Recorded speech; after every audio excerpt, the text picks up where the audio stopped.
তোমার পরিচয় বলো। আমার নাম অনিকেত সরকার, আমার গ্রাম হচ্ছে খড়িবাড়ি, জেলা দার্জিলিং। আচ্ছা,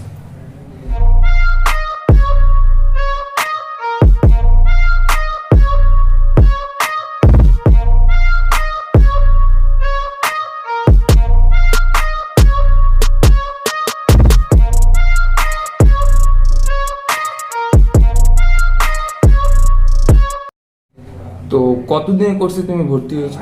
আমি 3 মাসের কোর্সে ভর্তি হয়েছি। বেসিক্যালি কি কি শিখলে? আমরা এখানে শিখেছি আপনার charging pin change, headphone change, তারপরে জাম্পারিং, পার্টস উঠানো বসানো, তারপরে ফল্ট খোঁজা, পিঠে কি হলো। তো তুমি চিপ লেভেলে কি কি শিখলে? চিপ লেভেলে শিখেছি আইসির কাজ, আইসি উঠানো বসানো, তারপরে আইসি রিবলিং কি করলে ভালো করে রিবলিং করে বসাতে হয়। তারপর বিভিন্ন ট্র্যাক লাইন যেগুলো আছে, ট্র্যাক লাইনগুলো অনেক সময় হয় কি ট্র্যাক লাইন ক্র্যাক হয়ে যায়, ওটাকে খুঁজে বের করে কি করে করা যায়। কিপ্যাড ফোনগুলোতে তো ড্রাইগাম থাকে না, সেগুলোকে নিজে থেকে খুঁজে কি করে করতে হয় ওটা শিখেছি। প্রপারলি ভাবে শেখা হয়ে গেছে, তাই তো? Now student can visit our website, type on Google mobicareud.com. In there we are providing various type of updates like post,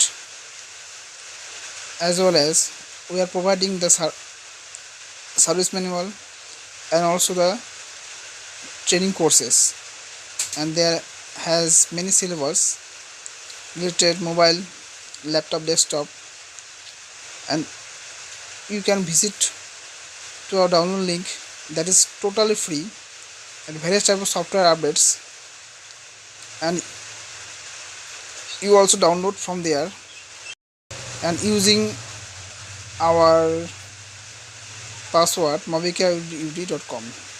আচ্ছা, লাইনিং কি কি শিখছেন? লাইনিংয়ে শিখেছি মনে করেন যে একটা মোবাইল, সেটি চার্জ হচ্ছে না, এবার সব কিছু ঠিক আছে কিন্তু লাইন সাপ্লাই যাচ্ছে না, কিন্তু লাইনটা কোথাও ব্রেক হয়েছে, কিন্তু কোথায় ব্রেক হয়েছে সেটা তো ডায়াগ্রাম ছাড়া দেখা যাবে না, তখন ডায়াগ্রাম দেখে আমাদের বুঝতে হয়। আর বেসিক্যালি কোনো সময় কোনো জায়গায় যদি কোনো ক্যাপাসিটার যদি শর্ট হয়ে যায়, তখন ডায়াগ্রাম থেকে আমাদের বুঝতে হয় যে এটা হয়তো ফল্ট হয়েছে, তখন এটাকে আমরা ডায়াগ্রাম থেকে সলভ করতে পারি। মেশিনের কাজ কি কি শিখে?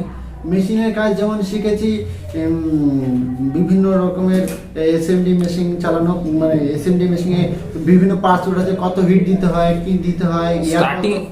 স্টার্টিং এ যারা শেখে তাদের মেন ফার্স্ট কোন মেশিনটাকে তাদের অপারেট করা শিখতে হয়? তাদেরকে প্রথমে চিনতে হবে বেসিক্যালি তাদেরকে মাল্টিমিটারটাকে কিভাবে ইউজ করতে হবে।